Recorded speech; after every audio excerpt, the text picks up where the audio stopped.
What is up? This is your boy Anecdotal, and today I want to cover Warbooks.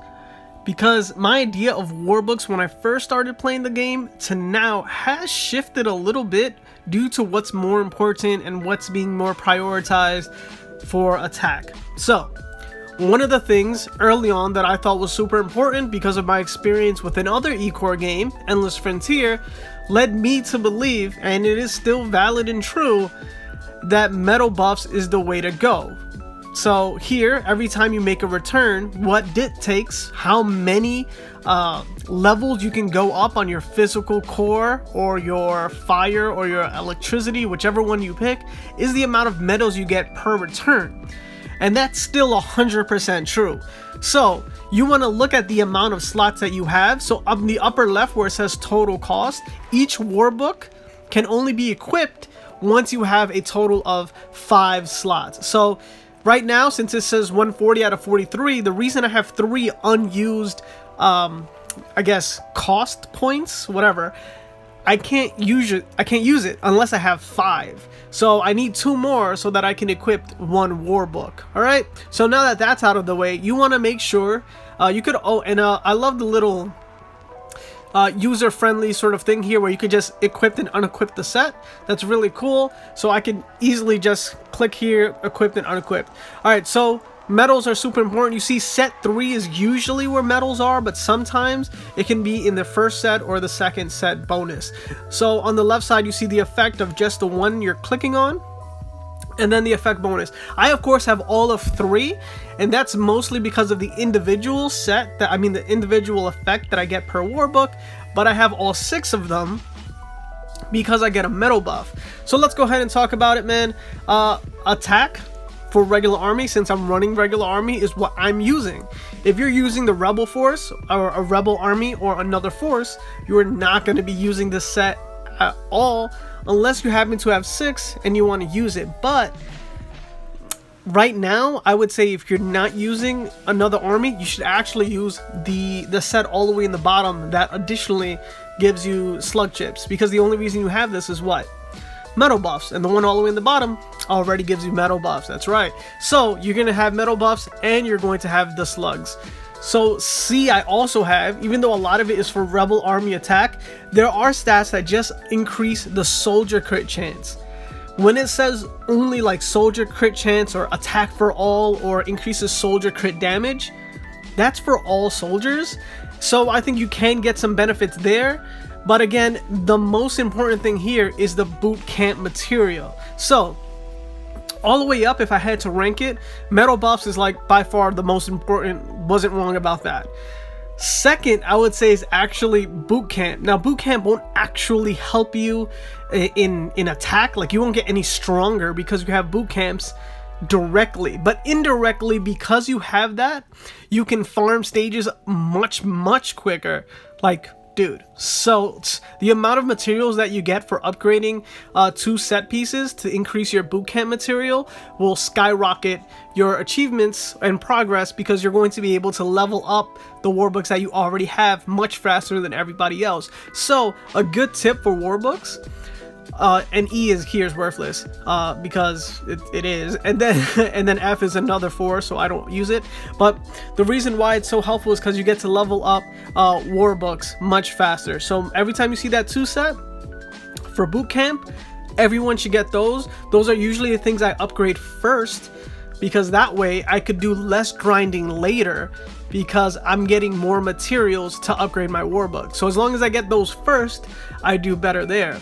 It's the same logic with rift detectors. So if you have an artifact that gives you an extra rift detector, usually people want to farm that first, so at the end they have more farming per day once they have that one rift detector. So it's the same logic there. I use ground slugs. Now there's another one that goes for air slugs. Anything that increases ground slugs for me, since I'm using my main DPS as a ground slug, this is what I'm using. Also boot camp. So right now I'm currently farming this to get to 7-star. What is it? No, this is already 10. So the way it works is it's all yellow for the first 5 stars, then it turns like, what is it, blue or something, and after that it turns orange. And once you get to orange, it's 10 stars. So I'm gonna go ahead. One of my alliance mates said that you could actually go up again once you hit level 230. So I'm at 220 right now. The first thing I'm gonna do is I'm gonna go ahead and get this leveled up so that I can go ahead and get boot camps. So I can go ahead up and grind faster and up my other Warbooks a lot quicker too. So here, this is a nice set because it gives you both crit damage and a metal buff simply by getting 2 of the 4. So this was something I had used earlier, so it's purple. So first yellow, purple, then orange. So that used to be something I had equipped, but once I had an increased number of total costs, like I said on the upper left, once I was able to equip 2 more Warbooks, because I got a lot of those rebel soldiers that fly, the green ones, I was able to go ahead and equip the one that gave me more of a metal buff because the bonus came on the 4th one. So the way it works is you get an equivalent amount of a metal buff depending on, like, it doesn't matter. As long as the star levels are the same, you get the same amount of a metal buff, whether it's a set 1 metal buff, set 2, or set 3.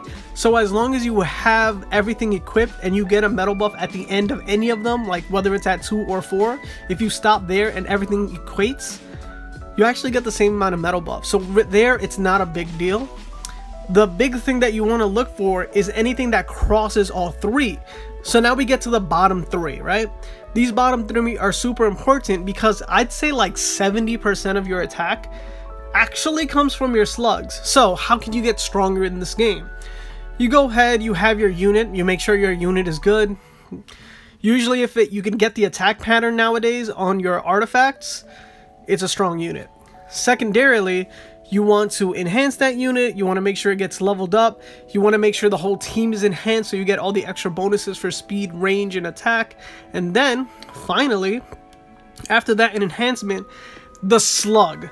The slug that you have equipped changes the game completely. If you didn't have a high level slug and you didn't level that up like a 5-star slug, which is easy to get now, just take them off and look at your attack, and then put it on and look at your attack. It completely changes the game.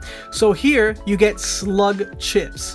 So when you go ahead and you go on the slug camp, you get more amounts of chips, which means you could level up your slugs faster. If you are having issues, what you want to do, and it's weird, it showed on a previous update, you see where it says 1, 2, and 3 on the upper right? These are all supposed to show the effects that you get. So 2 was supposed to show like, look, these are all the boot camp material boosts that you get. And on the 3rd one, the slug camp one that you get. But no, it's no longer shown, but it's always there. So if you have the extra diamonds or gems and you have the extra honor coins, evolve the sets. I'm gonna go ahead and work on the last one first because the last one gives you your slug camp effects for your slugs and a boost and a metal buff. So once I go ahead and I finish off I think it's, yeah, one of the rebel army artifacts, I'm gonna go ahead and gain an extra 5 slots, and I'm gonna replace one of the artifacts or Warbooks that give me 4, one of the ones that give me 2, and I'm going to replace it with the one in the bottom, because usually the ones that you're going to upgrade first are going to be the ones that you're using, and I want to be using the bottom one for both the metal buff and the slug chip. Being said, for both effects on the slug chips and the boot camp for materials, none of them need to be equipped as sets, you just need to upgrade them. So this has been your boy Anecdotal, helping you out with Warbooks. If you like this video, make sure to like it, share it with anybody from the MSI community, and of course, don't forget to make yourself known and comment down below. Peace.